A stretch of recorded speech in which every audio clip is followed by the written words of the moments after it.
The following program contains mature subject matter. Viewer discretion is advised.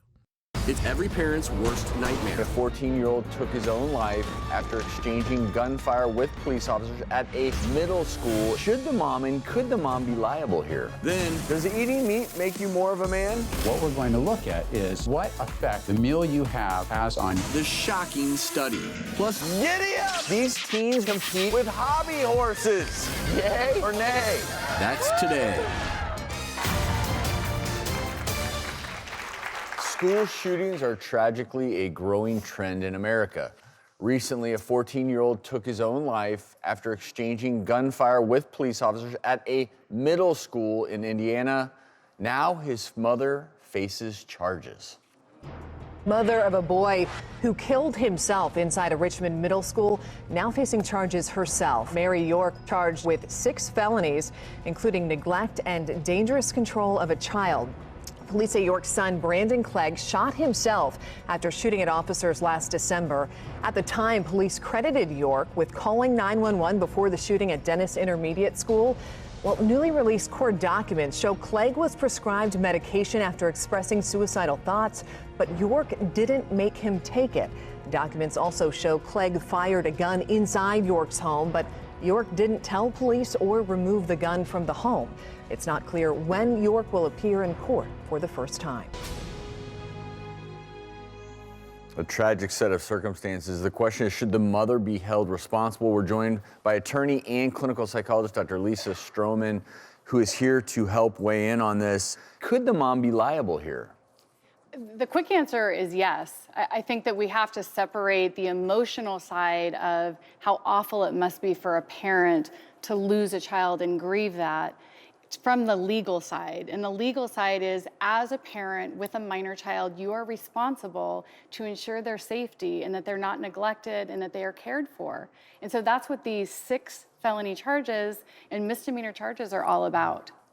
What kind of charges are these, if I may, just to help me understand? This is an interesting case to me because there's been many different scenarios that are similar to this, and the parents haven't been charged. So in this situation specifically, because there was warning and because we knew that the child was struggling, the mom, what they're saying is, neglected to do what she should have done to remove the guns from the home. She claims that they were locked up, but apparently the law enforcement is saying that's not enough.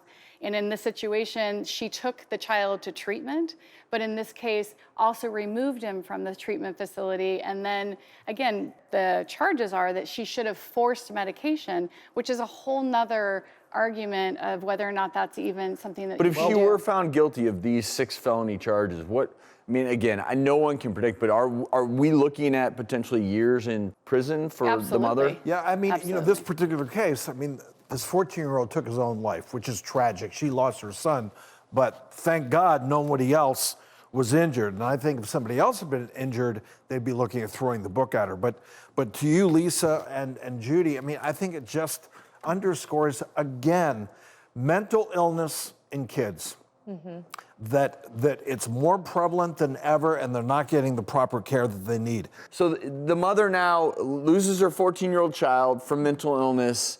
She did notify the police, right? When She called 911. She was told, and she's lost more than just a child in this situation. She was in a 12-year relationship with her boyfriend, who was the owner of the guns, who raised this young man. Right. And he was held by gunpoint by the child to drive him to the school. So she now has lost her child, she has lost her partner, and she has lost now probably her freedom, based on the fact that we don't have in the United States a system that handles this properly. I think she did everything she needed to do. She took him to treatment, they put him in a mental facility, they got him on medication. What else as a parent are we to do if we know our child is struggling? I'm just looking at this mom's life right now, and my heart is aching for her because I do not believe she's a bad mother. I do not believe she's a bad person. One of the things I learned very quickly in my career as an ER doctor, it is quite common for people to come into the ER with either homicidal or suicidal ideation, and you're sitting there trying to figure out, is this legit or not legit? Is this so hard. Someone seeking attention versus actually, do they maybe even surreptitiously have a plan in place, and you don't always make the right call. We start imprisoning parents for long, long periods of time. I'm not sure if that solves the problem. What, in your opinion, would be the right thing to do with this mom here?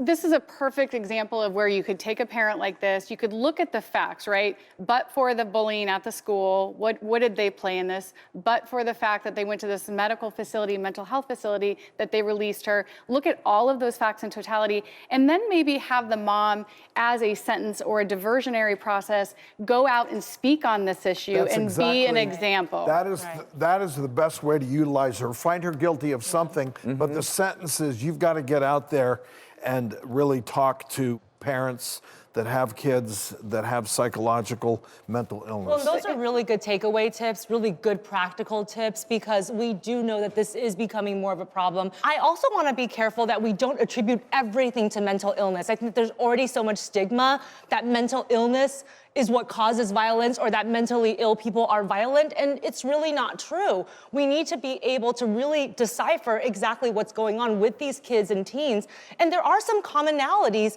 of why these kids do these things. And one of the first things is that they feel disenfranchised. Afterwards, when they go back and interview people who've known the kid, look at their writings, they feel alone. They feel like nobody understands them. They feel like there's no purpose in life. And on top of that, they blame others for their misfortune. So they don't take any personal responsibility, and they talk about all of the other people who are really at fault for them being in the situation that they're in.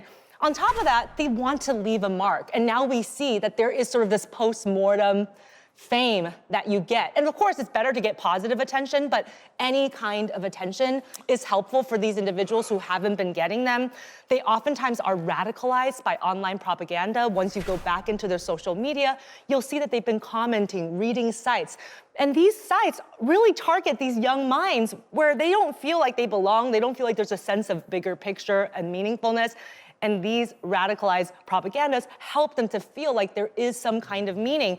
And there is childhood abuse and neglect oftentimes in these cases. And finally, there's this point where they have been triggered by stress. So again, when you go back in time a couple of months, whether it was a breakup, a dropout of school, somebody getting divorced, this is what we see. Being bullied on social media. Right, so then the escalation happens, and then they think, the way to solve the problem is to pull the trigger, hurt other people, and ultimately hurt themselves and leave a mark before they leave There's this no world. question that they've been influenced by all the violence that we see in society, the movies, video games, et cetera. And I know that's a big issue. The movie The Joker created a lot of controversy exactly for that reason. Is that going to stimulate people thinking to go that route? Yeah. You spend so much time, Dr. Lisa, with this population, teenagers who are struggling. What should parents look out for to potentially prevent this from happening to their kid? A mood shift in your child, which is very hard to recognize because they're teenagers and they're already have mood lability and so that's really hard. But if you, from a parenting standpoint, know that your child's kind of shifting or withdrawing, those are the biggest signs. So typically when we see pre-shooters, they often get to a peaceful, quiet place because they've already made a decision. And so when you look at, this is what I did at the FBI, this is the mass shooter profile of where you look, those kids typically have had enough. Dr. Judy was talking about all of these different things that happened to them, but they've had enough, they've been bullied, they've been talked to, they typically have reached out for help, they've gone to an adult or they've gone to their school and they haven't gotten the help that they need. And if they just withdraw and they start to get silent and you see them kind of at a peaceful place, typically there's something going on under that. And let me ask then, okay, let's say you as a parent observe this behavior. What is the best course of action? Because obviously there are different levels of concern. There's the level of concern, oh my gosh, my child, I think today is going to go do something bad. Right. Get authorities, get all hands on deck in that situation. But if you're just like, I'm not sure, but I'm a little bit worried, what does a parent do in that circumstance? Don't be afraid to ask. Don't be afraid to say, have you ever, or have your friends ever had thoughts about hurting someone else, hurting yourself? Is there any self-harm going on? If a kid looks at you like you have a third head, right? You're probably okay. If a kid looks at you kind of like, are you reading my thoughts? Now we need to have a conversation. And that brings up what a mandated reporter is. Parents are not mandated reporters. We are not required to turn our children in. A priest is a mandated reporter, a school official is a mandated reporter, an ER doc is a mandated reporter, and a police officer is. Right. If I have to choose, I'm going to you every day because I can't get into Dr. Jude. Like I can't get into a psychologist on the same day. And you hit the nail on the head. You cannot, in the emergency department, turn someone away if they have an emergent medical condition. And in this case, that includes psychiatric evaluation. It's a heartbreaking thing for a parent to have to do. But if you're that concerned, that is the way to go because you may save your kid's life, you may save other kids' lives, and quite honestly, you may end up saving your own life in the broader sense of that word. Yeah, and I would add that there's actually a few more things that we want to watch for too as parents, that if they become really isolative and they're starting to talk about things like Judgment Day, giving their belongings away, talking about what would you feel if I wasn't here anymore, you do have to take those signs literally. Those are red flags. I mean, there's definite red flags. And as a parent, of course, you don't want to go to law enforcement first, but have the conversation with them, but don't dance around it. Sometimes I see parents say, well, you're not going to do anything stupid, are you? That's not a good way to talk about it because that's all different kinds of interpretations, plus there's judgment on top of it. So you really want to make sure just to ask the question point blank and then follow through. You know, do you want us to go to a therapist? If they're really refusing care, take them to the emergency room.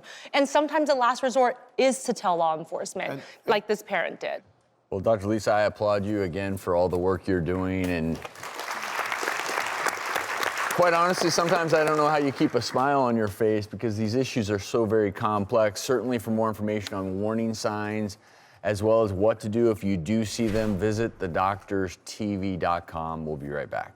Coming up, This study is going to take advantage of a natural function that occurs in men when they sleep. Men's bodies create erections, and this occurs throughout the night while the subject is asleep.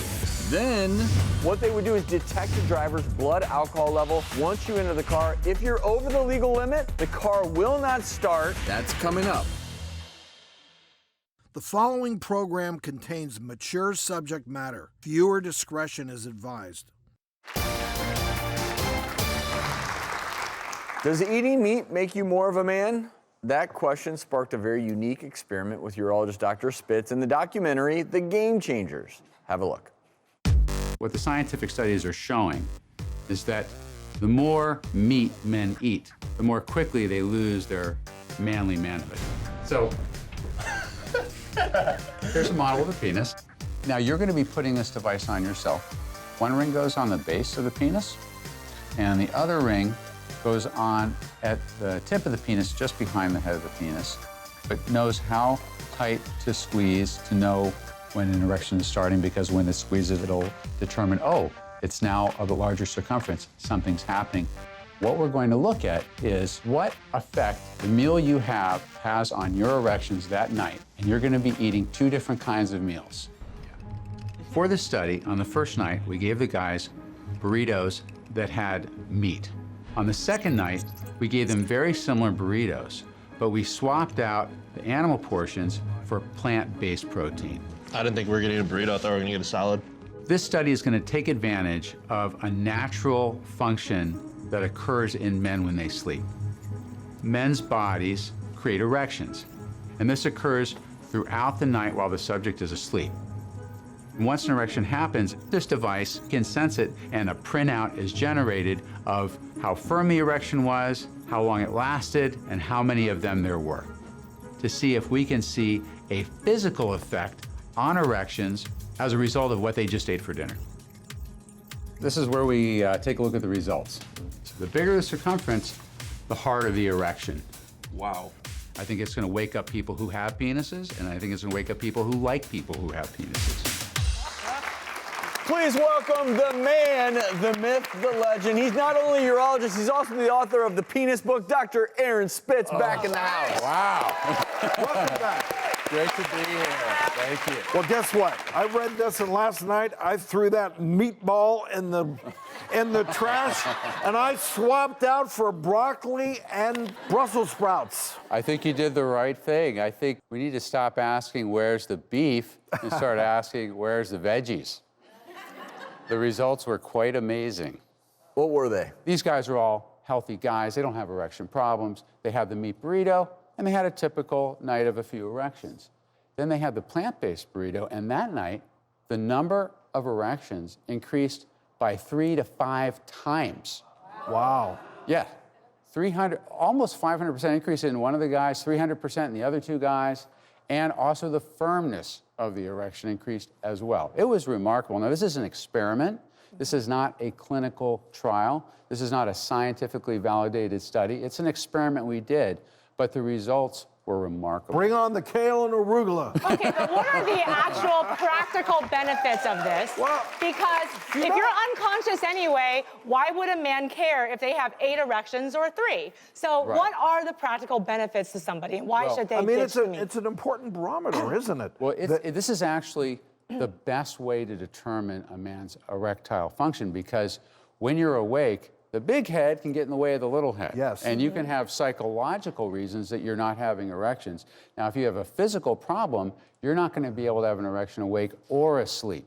So to remove the confounding variable of the brain, we do the study on subjects when they're asleep. That's why we did this experiment with this device on these guys while they're asleep. There's no way they could have modified it with any thoughts or anxiety or knowing that, hey, I've got this thing on me. I mean, and so it's a really excellent way to do an experiment. Aaron, like that's a real thing that sometimes you wake up at night and you're like, dude. Oh yeah. Well, you know, those some of us who eat a lot of nights vegetables it's wake up better than, a lot than like others. that. But does this actually I'm gonna pay translate more to attention conscious now to time what when you you're ate. having Yes, absolutely. time with your partner? So what this is showing is that the blood flow to the penis is better, because that's what erections are all about, healthy blood flow. And as we get older, our blood flow diminishes, our heart health, our circulatory health diminishes over many years, and a lot of that has to do with how we eat. The experiment, while great for a movie, I love you, Dr. Spitz, Yeah. but I mean, there's so many other factors that go into an erection. This is one night, 3 dudes. There were other things in the burritos. What was the tortilla made? Like, there's so many elements. So I can't pull much away from this, other than it forces you to think about what you're eating. It forces you to think about how that plays a role. And what I would love to do is for you to do this and do it over the course of 3 weeks with 100 men and have it, and if I saw those results, you're going to see a lot of men.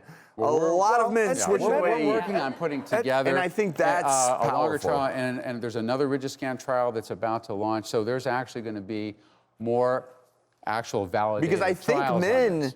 if they see that data, which is more than an experiment, then it's actual clinical data, and you can say, Absolutely. look, hey, if you eat more veggies, guys, you are going to be able to show the world your. The men that are listening, they should put it to the test themselves. You don't have to wait for your next study. This is an unusual part of the body to study, but more studies have been done on the arm. And when they do studies on the arm, looking at blood flow results after certain kinds of nutrients, they do demonstrate that when you eat animal products, whether it's the animal protein or the animal fat, there is a decrease in flow compared to when you eat vegetables.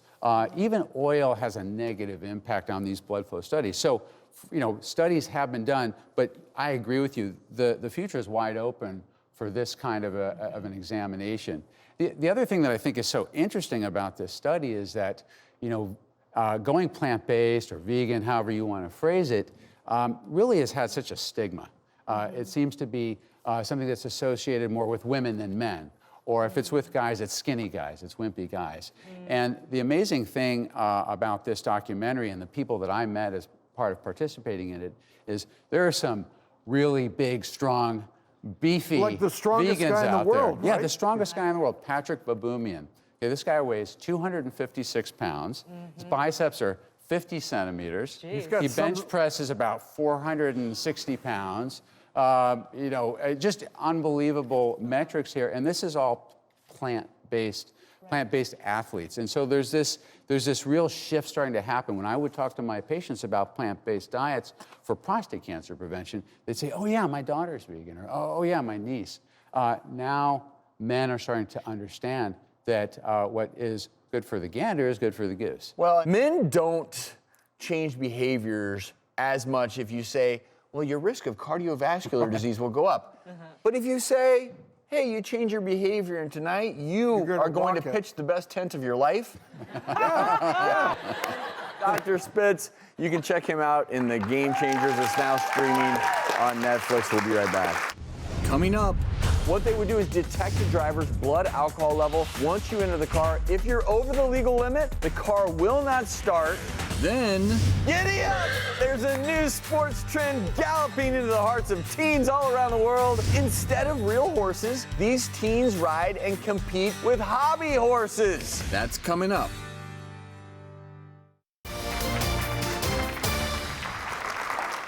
In 2017, more than 10,000 people were killed in alcohol-related crashes here in the U.S. alone. For the grieving families of victims, nothing can change the past. But Congress is trying to change the future. They've introduced the RIDE Act, a bill that would put alcohol detection devices in all new cars. And if this were passed, it'd be a $10 million pilot program just to research these devices. What they would do is detect a driver's blood alcohol level once you enter the car. If you're over the legal limit, the car will not start. And the concept basically is that you're not making subjective decisions anymore. Yes. That technology is making the decision for you. And one of the biggest problems with drunk driving is that people, after a few drinks and add in maybe another one or two, judgment disappears. Right. This is objective. Like, hey, maybe you only had 2 glasses of wine, but you are drunk. And for that you reason, can't drive. your car is not going to start. I love this because, listen, a third of all fatal car crashes are due to drunk driving. And if anybody's ever wondering why is it 0.08, why is that the legal limit, it's because studies have shown that that's where the risk of fatality significantly increase, not only due to the judgment issues you were talking about, but impaired concentration, impaired short-term memory, difficulties with visual perception, being able to respond quickly. All of those things, in a moment's notice, it can be the meaning between a life and a death. And so this is awesome because when you are already that intoxicated, you should not be the person who then says, I still feel okay, right? The car just will not start, and it's a completely automatic concept. When you're driving a car and you're intoxicated, don't think of it as a vehicle getting you from point A to B. View it as a weapon. Yeah. That car is a loaded weapon if you're driving it under the influence, and that's why we see so many deaths that are all preventable. That's the sad part about this is every single alcohol-related crash that leads to death or disability, it's all preventable. And this is, I think, an opportunity to use technology for good. We know technology can be used for bad. This is almost like the new airbag to protect not just you, though, but potentially everyone else. Now, these sensors, obviously, they would have to be bomb-proof. There's that thumb concept where if you press the starter, it would be able to read your blood alcohol levels, and then the steering wheel sensor, the technology has to be really good, and you can't be able to rig the system because trust me, there will be a lot of people who try.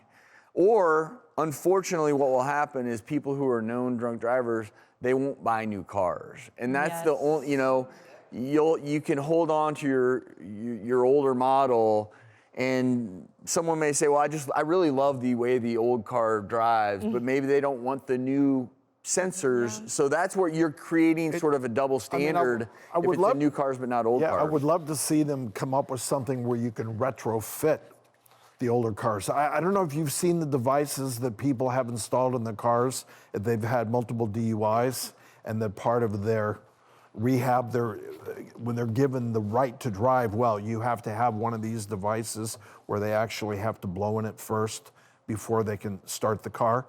I mean, that would be extreme. Those are available, though, but it's not a bad idea. I agree. But let's just remember one thing here. A lot of drunk driving accidents, they occur when someone isn't necessarily wasted. Mm-hmm. They're driving under the influence. They were out to dinner. They had one extra glass of wine. I just want to put that out there because we all think it's someone else. But the reality is it could be any one of us who has one extra glass of wine, one extra cocktail, and you are now driving a weapon. If you or someone you know is struggling with alcohol, there are always ways to get help. We're going to have a list of resources on our website, thedoctorstv.com. Let's take a break. Coming up. Giddy up! There's a new sports trend galloping into the hearts of teens all around the world. Instead of real horses, these teens ride and compete with hobby horses. Then, This is a technique called stomach vacuuming. Here to break it down is Halle Berry's trainer. You want to take all your air out. that's coming up.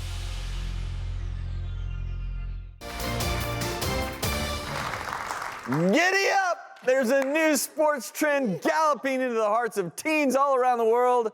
Check it out. Instead of real horses, these teens ride and compete with hobby horses.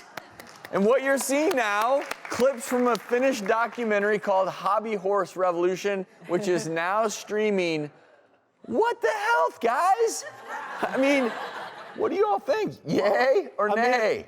Yay! I love it. I mean, it was fun when we were kids. Let your imagination go. Like, hey, this is a real horse. I'm going to be a cowboy, a cowgirl, whatever.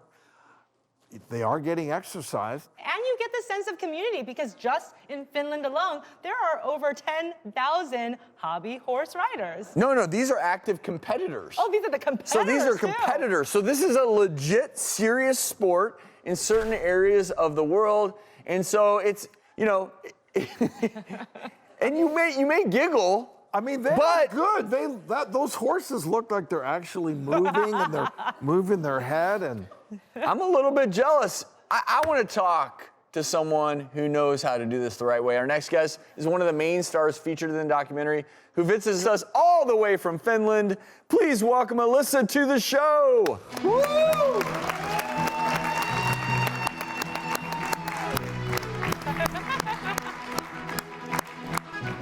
So your specialty is dressage. Did I say that correctly? Yes.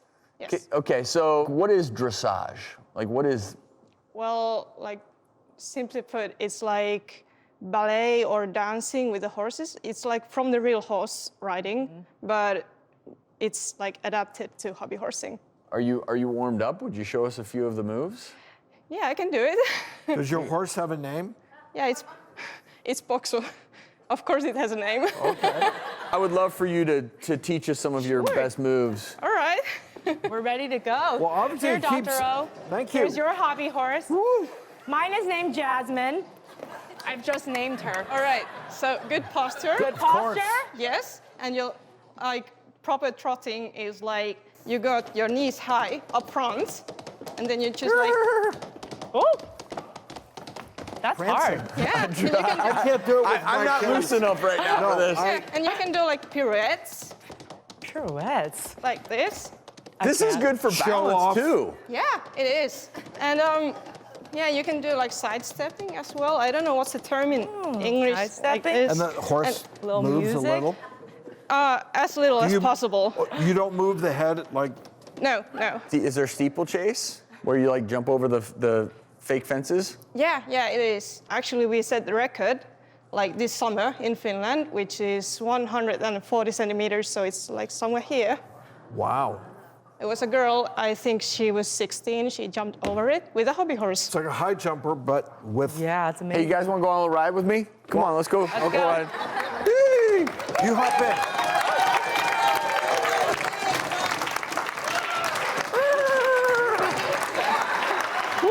Whoa, hey. Yee.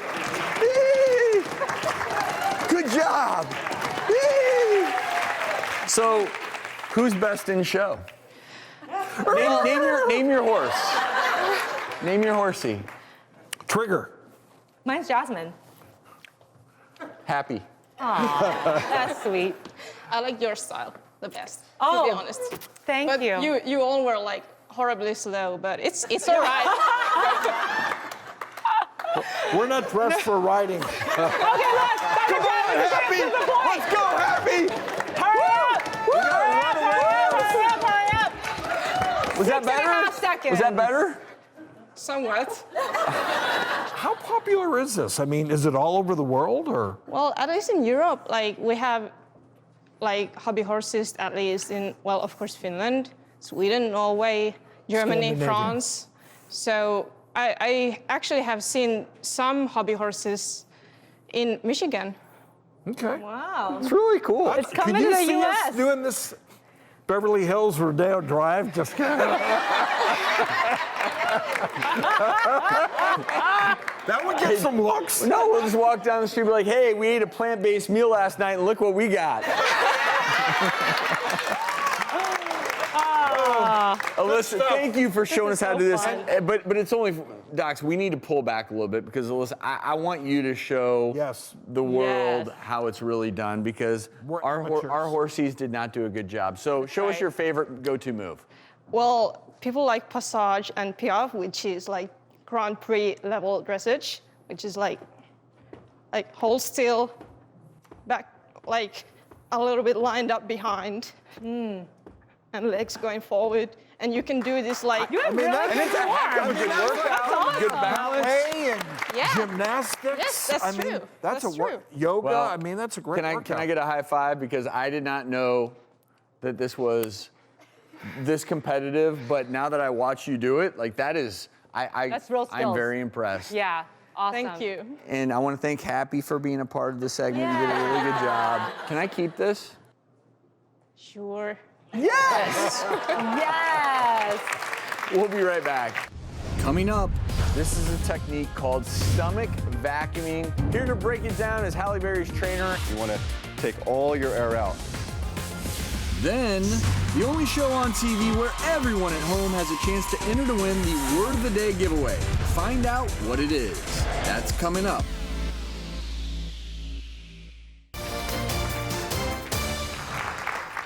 Check out this video. This is a technique called stomach vacuuming. It's been hyped on the internet as a great way to burn belly fat. But what is the real deal? Here to break it down is Halle Berry's trainer and martial arts expert, Peter Lee Thomas. Come on out. Hello there, welcome back. Where's your hobby horse? I left it back there. That was a tough I left my horse in the back of my hat. Sorry, guys. Sit over there for us, Peter, because what is stomach vacuuming? It's a really ancient form of breathing that's been around for thousands of years. It's as old as a wheel, and it's found in systems of different yogas. The Shaolin monks do it, the yogis do it. People particularly in the yoga world, they know of this. This is not something that was invented yesterday. So it's really incredible, especially if you have issues with digestion. This will help start your digestive fire. Is this you? That is me, yeah. Wow. You're a is little me. better at it than I think the rest of us. Well, and clearly you don't have any intra-abdominal fat that's in the way. I mean, not all of us can suck in that well, but You know, and the idea is to bring in the stomach towards your spine. And that's kind of puzzling for a lot of people. They think, how in the world are you going to do that? And we really don't get to breathe consciously throughout the day. So I hope that this encourages people to breathe more. Let's do it a little bit. If you could Yeah, kind of walk us absolutely. So the first thing I like to start with is very similar to what Wim Hof does. He's a famous breathing expert. They call him the Iceman. He shattered a bunch of world records, and this is one of his breathing techniques, is you breathe in fully, and then you exhale halfway.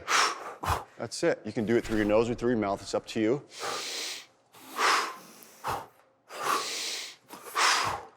One more. So those power breaths are now going to start to change the chemistry within the body.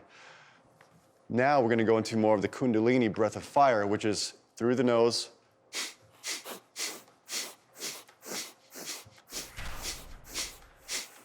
So what you're doing is you're getting your stomach to go in and out like this, right? you can't sniff without Exactly. admit you have to go in. You know, as soon as I started doing this, I never got allergies again. I never had plugged up nasal passages. It's just been clear ever since.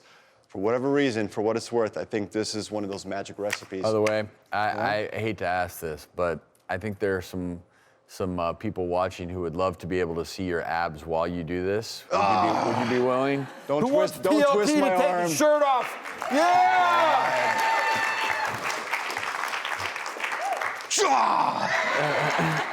But it will help. So while you're doing this, show, because you know you were placing one hand on your Yes. abs. So kind of show us, because obviously we're now evolving into the true stomach vacuuming. Certainly. And you're clearly connected to what's going on in your abs. You're prepping. It's just like when you paint, you get a primer first. So this is a prep.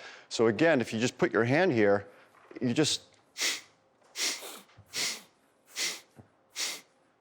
right? That's step one. We did the breathing prior, where it's just inhale, full inhalation, half exhalation. And now this is where you get into the vacuum. You want to take all your air out.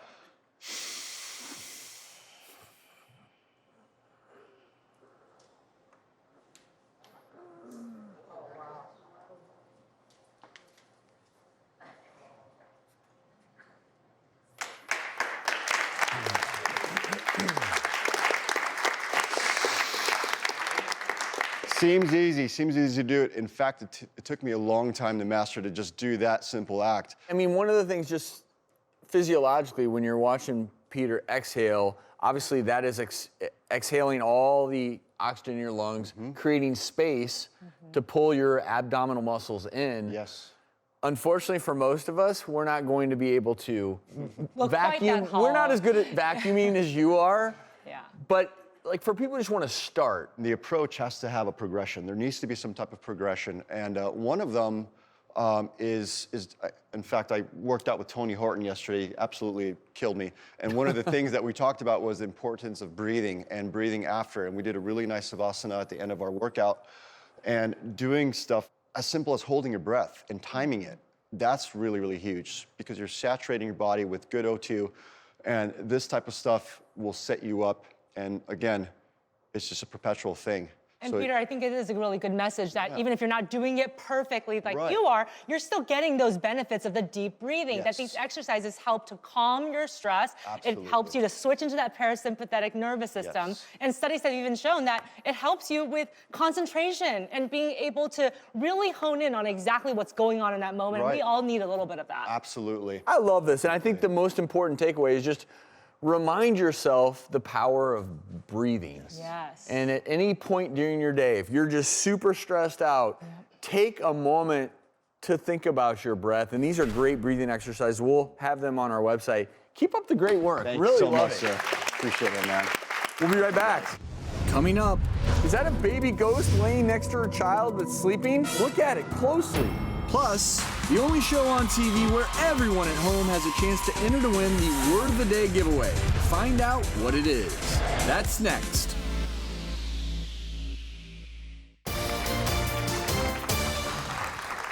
Baby monitors alert parents to crime, safety issues, but paranormal activity?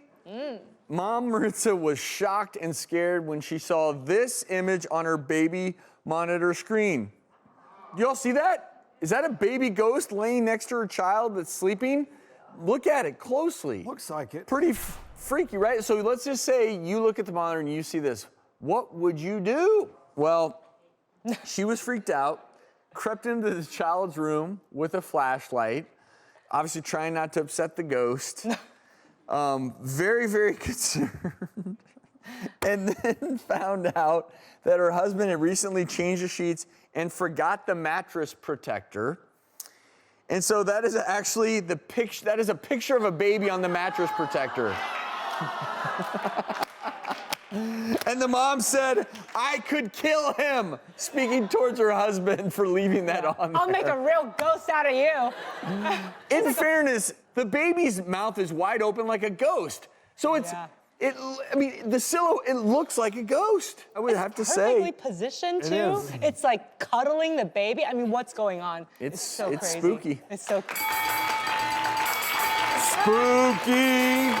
That's our word of the day. So head on over to thedoctorstv.com and enter the word of the day, spooky, for your chance to win a gift from Franz Skincare. Now, the gift includes a face mask, essence creams, and a gift card, all valued at $200. Whoa! Good old Hans and Franz. Who doesn't love a little good skincare?